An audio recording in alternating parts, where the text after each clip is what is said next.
Muito bom dia, meus irmãos, graça e paz do Senhor Jesus a todos.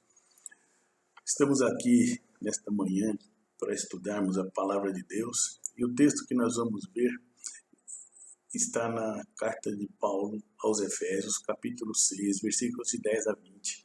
O episódio é a armadura de Deus. É uma passagem muito intrigante, muito bonita e tem muito a nos ensinar.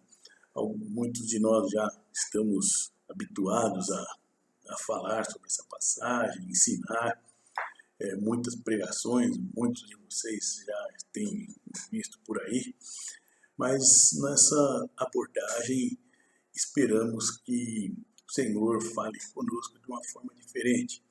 Nós não pretendemos estar tanto centrado aí nas coisas de militar, mas nós vamos falar sobre, de fato, o que está por trás desse ensino. E aqueles que não estudaram ainda, nunca tiveram contato com essa passagem, que Deus possa abençoar de tal maneira que encontrem um pouco de conhecimento e fica o desafio de aprofundar nesses estudos. Oremos. Deus amado, obrigado, Pai, mais uma vez por este dia que o Senhor nos dá, pelo privilégio de nos reunirmos para estudar a Tua Palavra com liberdade ainda em nossa nação.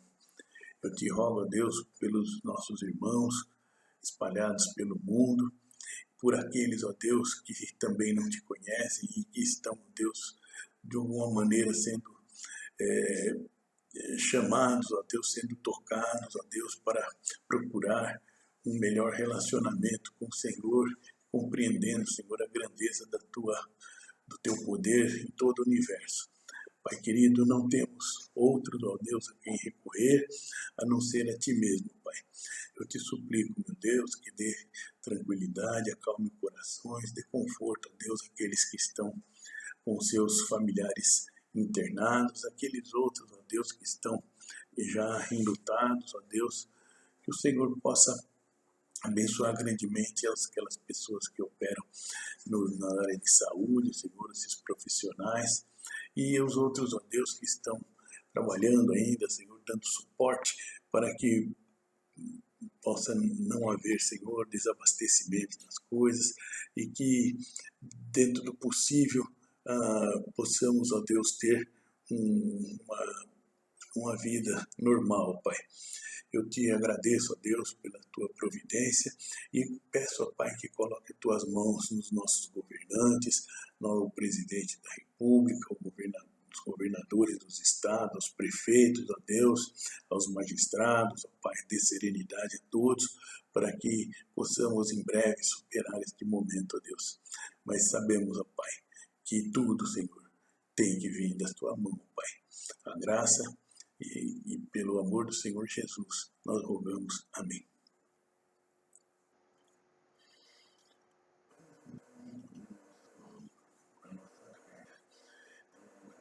Na carta de Paulo aos Efésios, nós vamos encontrar a passagem dele chamada Armadura de Deus.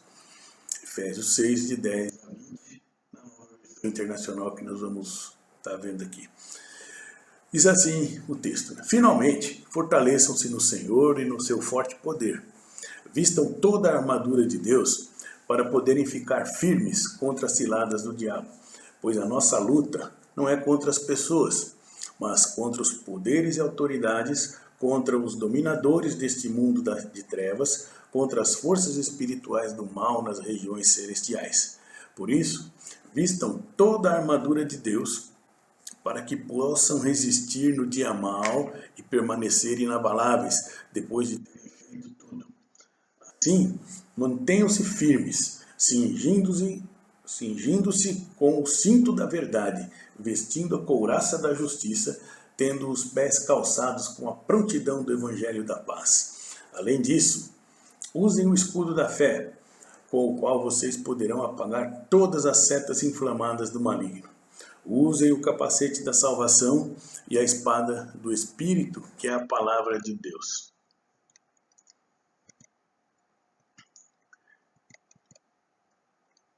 Orem no Espírito em todas as ocasiões. com toda oração e súplica.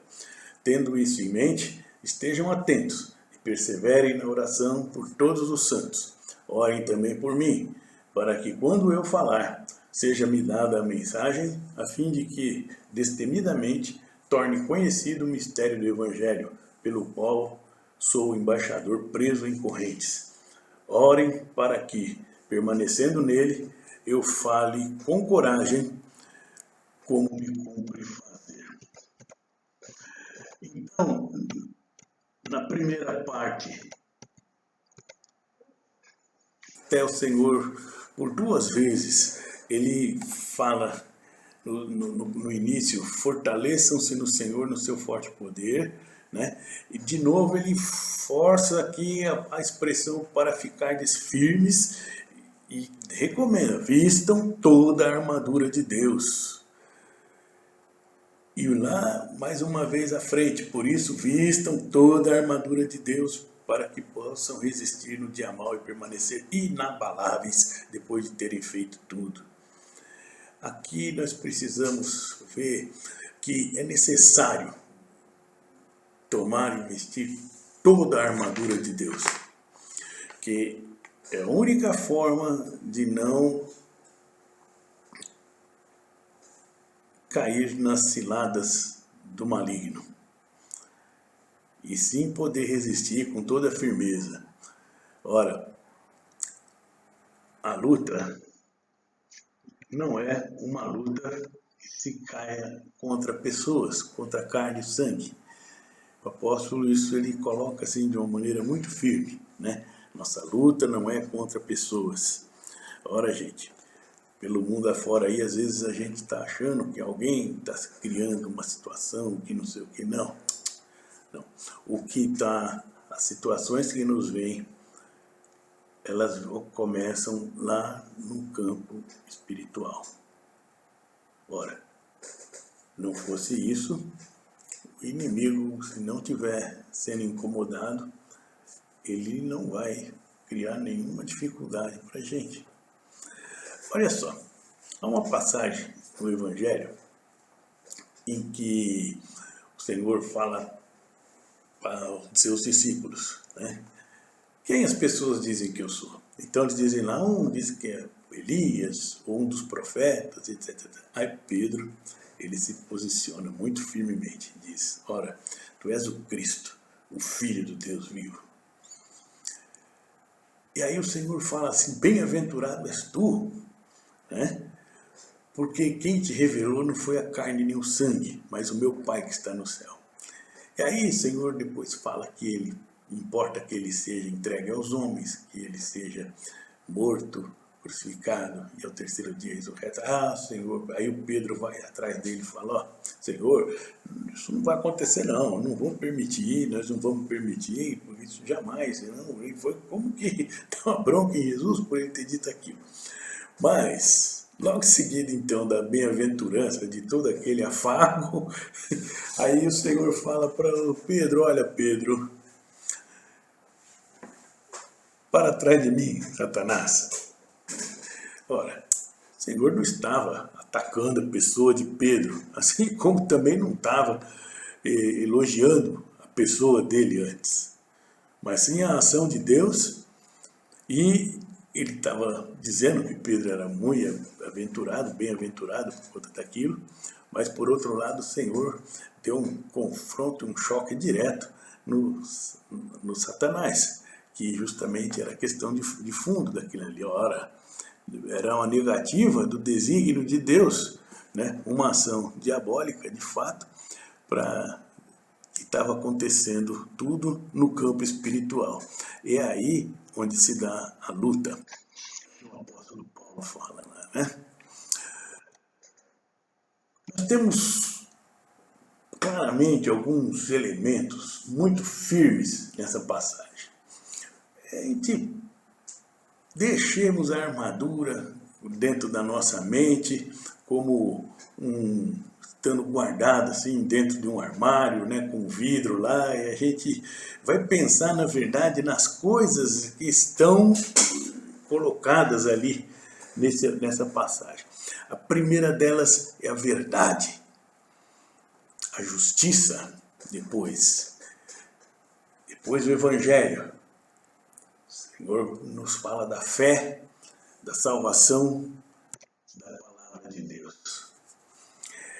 E olha, se vocês verem lá no finalzinho do versículo, dessa passagem, está escrito assim: e depois de terem feito tudo, permanecer. Numa ação de conquista, costuma-se dizer que às vezes é mais fácil você estabelecer a conquista do que você manter o terreno que você conquistou sob o seu pleno poder. Ou seja, em conquistar, depois manter e depois usufruir. Ora, enquanto não tiver tudo isso realizado, você não pode, o soldado não pode descansar simplesmente num campo de batalha depois de ter vencido uma batalha, né? Mas enfim, o Senhor, nessa passagem, nos fala da verdade, né? Cingindo-vos com o cinturão da verdade. Essa passagem, a gente vê que é a verdade. A palavra de Deus é a verdade. A palavra de Deus é que deve nos servir de apoio. Ora, lá em João 17:17, o Senhor Jesus faz uma oração pelos seus discípulos e ele diz assim: santifica-os na verdade. A tua palavra é a verdade. João 17:17. Ainda João, no princípio do Evangelho, ele fala que no princípio era a palavra. Ora, a tua palavra é a verdade. No princípio era a palavra, era o verbo. Então o Senhor Jesus é a verdade.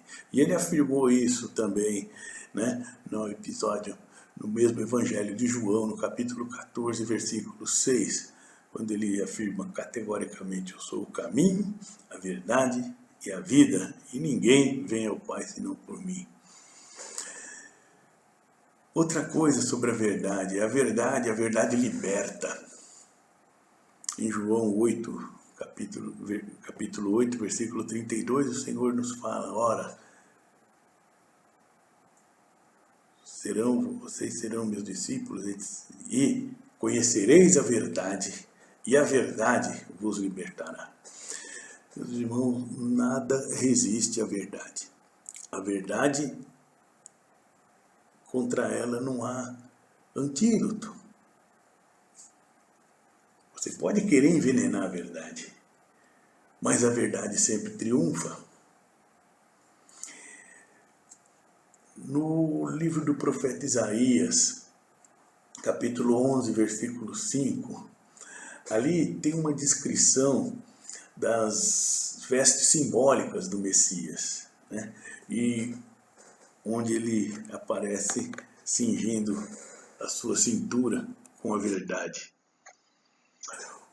Outra coisa que o apóstolo fala é da couraça da justiça, né? Ora, a justiça é algo que vem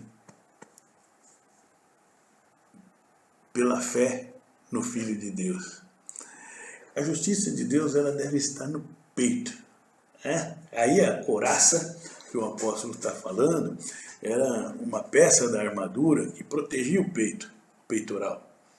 Ora, havia peitoral, essa couraça, feita umas de couro mesmo, né, endurecida, e outras de metal, material metálico, de bronze, que era caríssimo, né?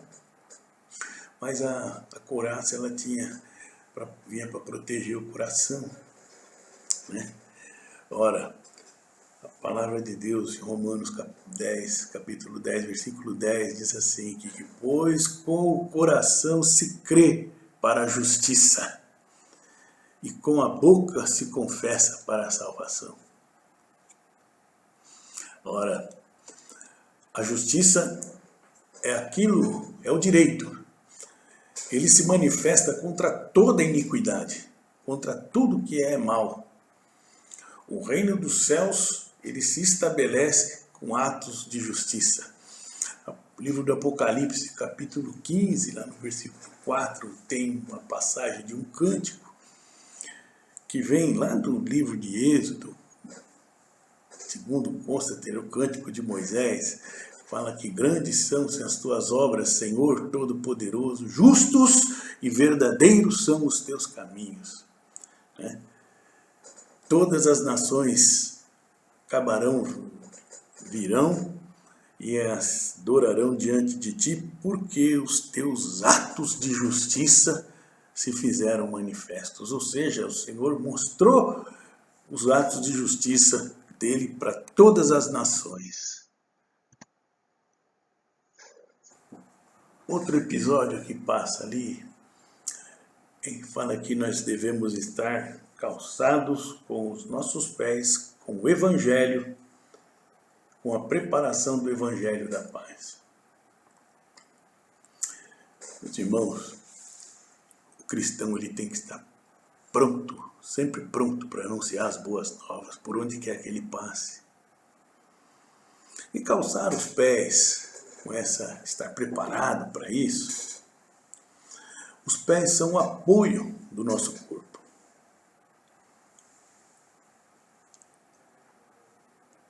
O calçado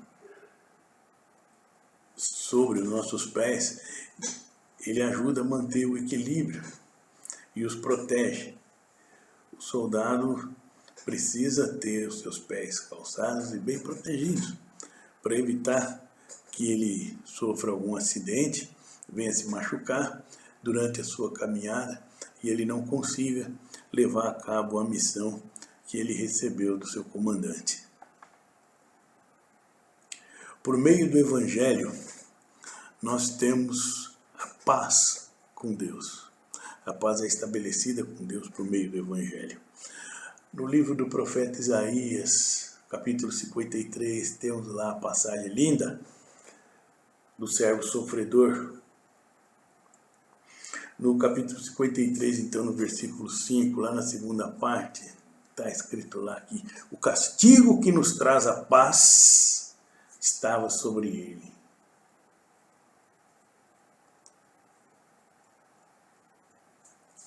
Em Efésios capítulo 2, versículo 16, diz que o Senhor Jesus veio por meio da sua obra, ele desfez a inimizade que a gente tinha com Deus e pacificou nossa relação com ele, de modo que ele é o nosso mediador, o mediador da paz. Né? O mensageiro que traz o Evangelho, na verdade, ele está anunciando o triunfo sobre o mal e que a luta cessou. Ó, a gente vê nos livros de história, em documentários, o episódio sobre a Segunda Guerra e as passagens lá do dia que a guerra terminou, né? E a alegria que se dava quando os inimigos eram expulsos do lugar onde eles tinham usurpado, a alegria das pessoas, as festas, os desfiles, né? Agora, isso tudo não dá para comparar do triunfo do Evangelho sobre o reino do mal, sobre as obras das trevas, colocada lá no Evangelho, descrita lá no Evangelho, naquela passagem em que o Senhor diz assim: olha, está consumado. A narrativa lá em João capítulo 19, versículo 30, diz que o Senhor, quando disse e declarou isso, ele então inclinou a cabeça e entregou o corpo ao Senhor, entregou sua alma a Deus. Ora, estava consumado. E a fé, o apóstolo Paulo fala de embraçar o escudo da fé. Olha, A fé é o que faz com que a gente consiga suportar situações adversas. É mediante a fé, e a fé que nos vem por ouvir a palavra de Deus, que nos entregamos a Cristo. Mas para quê? Para salvação por sua graça. Romanos 10:17 diz lá que a fé vem pelo ouvir e ouvir a palavra de Deus. Olha que toda essa armadura, na verdade, ela forma um grande conjunto de blindagem e de preparo para uma resistência contra as obras das trevas. A salvação, ela nos é dada mediante a fé. Então a fé, ela é um pressuposto, é uma necessidade, é algo necessário para que encontremos a salvação em Cristo. Bom, o pregador Hernandes Dias Lopes, ele costuma dizer que a fé é como a mão do necessitado aberta para receber a bênção que vem da pessoa que vai dar alguma coisa para ela. Assim somos nós. A fé é aquilo que, a única coisa que possamos fazer. Ora, isso também não vem da gente, é dom de Deus. Por que o Senhor faz isso? Porque o Senhor colocou no nosso coração essa necessidade de buscar por Ele. Não fosse isso, estávamos perdidos.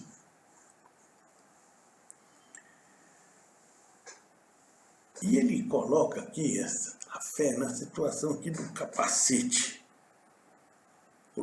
Tomai o capacete da salvação. Ora, todos os órgãos de um corpo, eles são importantes. Mas a cabeça é crucial. Que o nosso cérebro ali tem comando para todo o resto do corpo funcionar. Assim como o comando da igreja está em Cristo e dele vem todo o comando para que todo o resto do corpo funcione. Todos os membros façam isso ou aquilo. E a salvação, ela é a proteção. E a palavra que está associada aqui com uma espada, é uma espada, para ela ser eficaz, ela deve ser bem manejada.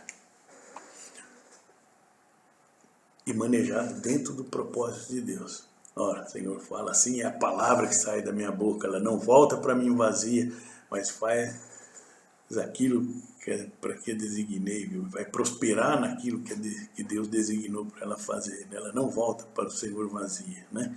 Mas faz aquilo que o Senhor tem de propósito. Aliás, essa expressão, a palavra propósito, a gente encontra nos evangelhos, ela tem uma conotação de prazer, né? O Senhor Deus tem prazer naquilo, no propósito de tudo que Ele faz, né? Ora, a palavra de Deus, ela tem o poder de desestruturar a natureza mundana. Lá em Hebreus 4:12 diz que a palavra de Deus é viva e eficaz e mais cortante que qualquer espada de 2 gumes, apta para fazer a separação de juntas e medulas. E de fato é algo que desestrutura uma natureza mundana e faz com que a pessoa possa renascer e se tornar uma nova criatura diante de Deus. Um detalhe é que aquele costume dos guerreiros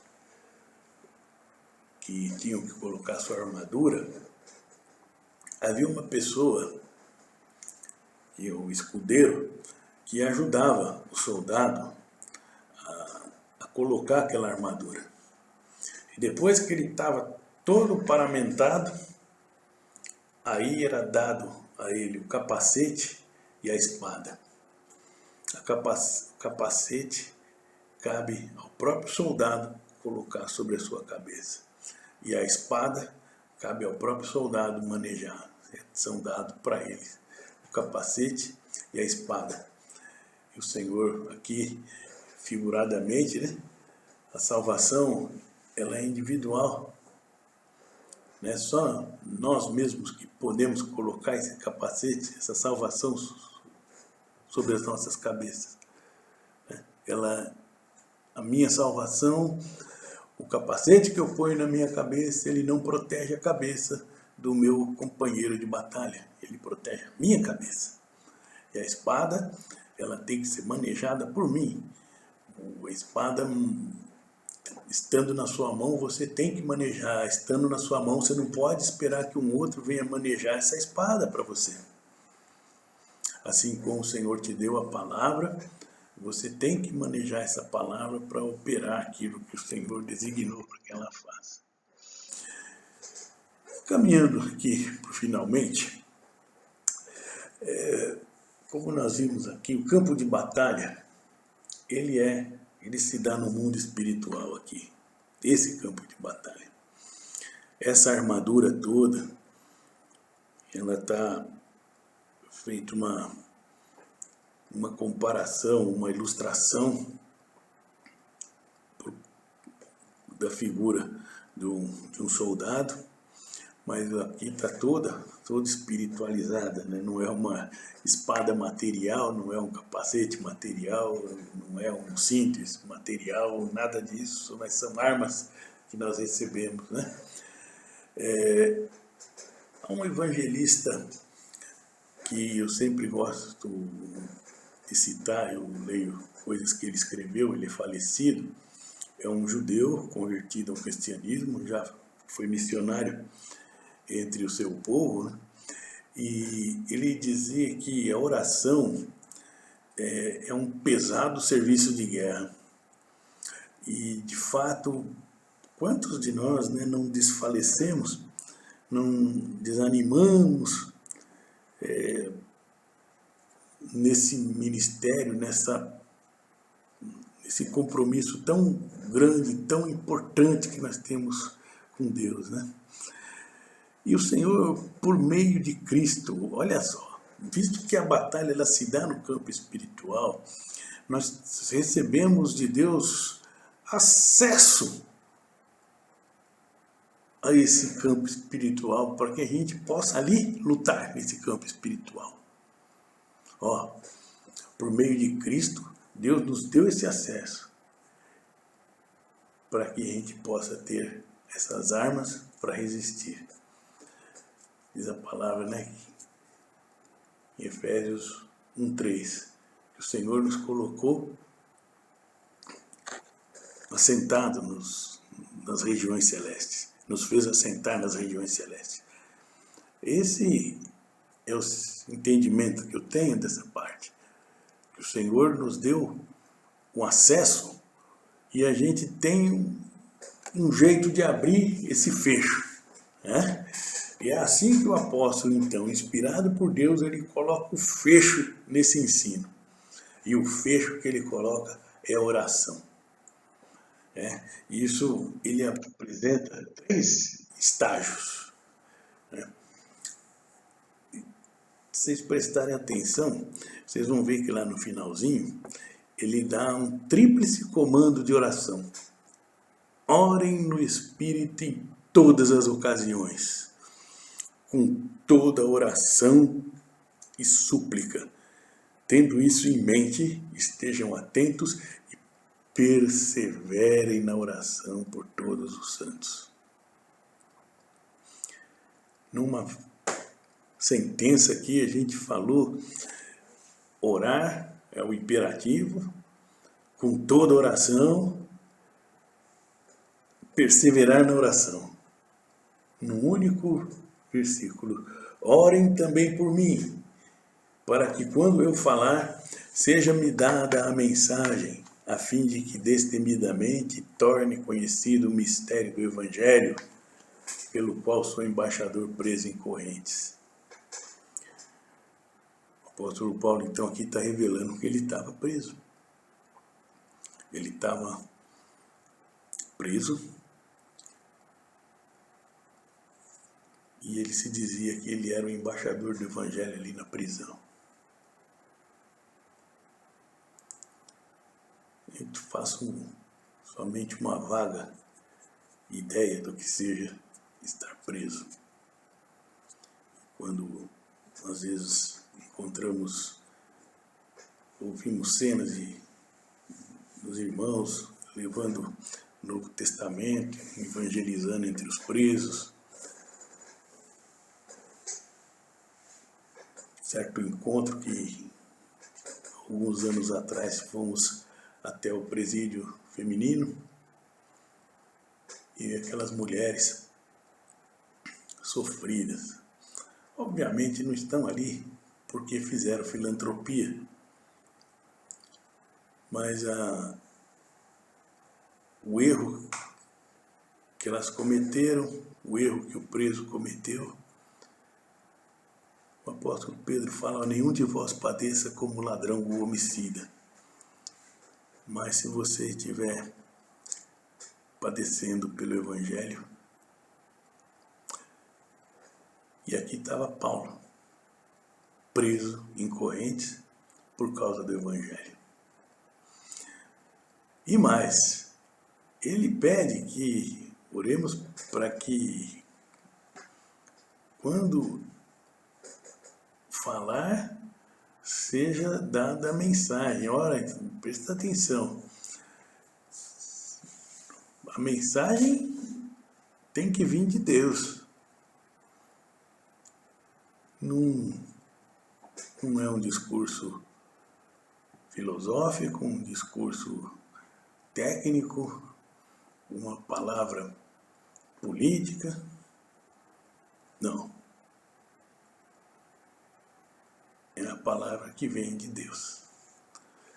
E por fim, o último fecho é: orem para que, permanecendo nele, olha só o apóstolo reforçando aqui, eu fale com coragem como cumpre fazer. A palavra coragem, ela tem a ver com core, coração. É um destemor, é a capacidade de enfrentar situações, não por pura valentia, mas pelo coração. E assim, com essas palavras, nós vamos encerrar então o nosso estudo com oração. Querido Deus, obrigado, Pai, pela Tua palavra, por saber que o Senhor está atento a tudo que se passa conosco, que o Senhor está nos provendo, ó Deus, o privilégio de termos acesso ao trono da graça, ao mundo espiritual, para combater, Senhor, com as armas que o Senhor nos dá. Deus bendito, que a fé, Senhor, que colocaste no nosso coração, Senhor, seja inabalável. Que o Evangelho, Senhor, que o Senhor incumbiu a igreja de levar, seja, Senhor, o Evangelho genuíno, Pai, e que possa ser o Evangelho do equilíbrio, da proteção, Senhor, para os nossos passos serem bem conduzidos. Rogamos, Senhor Deus, pela vida dos nossos irmãos que sofrem, Senhor, em lugares onde a perseguição à igreja, Senhor, é muito intensa, Pai, e que ameaçam, Senhor, e colocam em risco a integridade física dos nossos irmãos e dos seus familiares. Nós pedimos a Deus que o Senhor abrevie este momento, Senhor, de dificuldades por que passamos. Muitas pessoas, ó Deus, têm estado com dificuldades econômicas, ó Pai. Que o Senhor possa abrir o coração dos nossos irmãos para que possamos ser solidários, ó Pai. Pai, em nome de Jesus, pedimos pelos trabalhos que se seguirão ainda neste domingo, que possamos, ó Deus, realmente receber a edificação genuína.